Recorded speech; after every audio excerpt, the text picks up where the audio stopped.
আজম মাঝ ভান্ডারে স্কুল খুলেছে। চলো রে মন করা যায় বিলম্বের আর সময় নাই, গৌসুল আজম মাঝ ভান্ডারে স্কুল খুলেছে। গৌসুল আজম মাঝ ভান্ডারে স্কুল খুলেছে।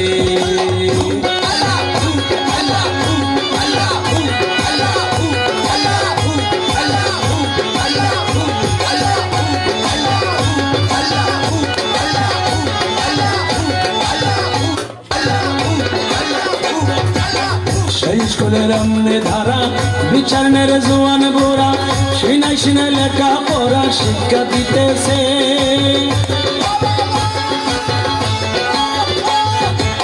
সেই স্কুলের আমনে ধারা বিচারনের জোয়ান বুড়া, সিনাই সিনাই লেখা পড়া শিক্ষা দিতেছে।